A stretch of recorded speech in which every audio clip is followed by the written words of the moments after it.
I'm joined now by the mayor's chief of staff, Camille Joseph Varlack. So, Ms. Varlack, thank you so much for being here on Picks and Politics for your first appearance. Good to see you. Good to see you. Thanks so much for having me. Of course. And Ms. Varlack, I want to begin with what's happening in real time, and that's the situation in Israel, right? We've seen dozens of protests here at home, more than 100 arrests since the Hamas attacks in Israel earlier this month. Are the mayor and the NYPD looking now to have these higher patrols for the foreseeable future, even though there's no credible threat here at home? I think that the mayor's primary focus has really been making sure that people can voice how they're feeling in a safe manner and making sure that New Yorkers remain protected. So we are constantly on high alert and making sure that there are no credible threats to New York City. And thank goodness up until now there have not been, and we hope that that continues. And just making sure, I think the NYPD has done an exceptional job in making sure that people are allowed to protest safely, while at the same time making sure that New Yorkers remain safe. I do want to ask you this because a major part of this is vocal support for Israel, but we see thousands of protesters with the message, of course, of free Palestine, right? And so how does the mayor really grapple and deal with the fact that there are both sides who want to peacefully protest, but at times can get rowdy and violent? Yeah. So I think, the mayor is the mayor for New York City. And one of the best things about New York is that we are incredibly diverse. And so he has to make sure that he is focused on sort of all perspectives. And so while everyone has the right to protest, again, peacefully, New York is not a place for Islamophobia, xenophobia, anything along those lines. And so, while the rhetoric and some of the things that are being said at some of these protests are horrible and are not consistent with who we are as New Yorkers, we want to make sure that we keep everybody safe. Understood. I want to talk about some other big headlines right now, Ms. Varlack, and that's a major headline in the past week. For the first time in 4 years, that schools are going to face mid-year budget cuts because of low enrollment. After 3 years, federal funds for schools to help during the pandemic, those are also off the table, right? We knew that was coming. So how will this really impact schools across the city? I think that there's an opportunity for all of the schools that have a significant increase in the number of students, right? And making sure that we are giving the right supports, the right funding to those schools. And I think we're going to see that there are many schools that have had an uptick in enrollment, and so they will have funds to reflect that. And so our goal, first and foremost, is always to make sure that we are fiscally responsible, and these adjustments will reflect that. Yeah, but you're saying that enrollment is up in certain schools, right? But overall, system-wide, enrollment is down. So is that a concern?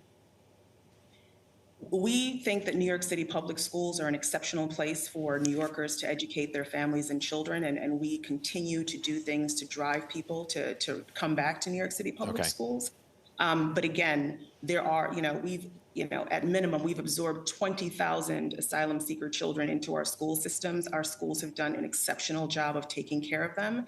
And the mid-year adjustments are going to show the appropriate allocations based upon the populations of those schools. Right. You just mentioned the migrant children who have arrived in those schools, which brings me to the migrant crisis, because last week Mayor Adams warned New Yorkers that people will be sleeping on the streets after announcing limits to shelter time, right? So what does that look like? Is the city, Ms. Varlack, handing out tents to migrants as they arrive? Have tents been purchased? What does this look like? No, we have not purchased any tents. We're not at the point where we're handing out tents. But I will say, as the mayor has been saying, throughout this humanitarian crisis, that this is not sustainable for New York. And we continue to call upon our state and federal partners to give us additional resources so that we continue to manage the crisis as well as we have. What New York has done is a leadership story. And so, we have not, to date, the mayor was very clear that families with children and making sure that they don't spend a night on the street, that has always been our North Star. As of today, families with children have not been on the street. We will continue to do it, but it is not sustainable. And right, so but he said it. But he did say that it's a possibility people could be on the street. So was that just a threat, or is that a real possibility that people might be sleeping on the street?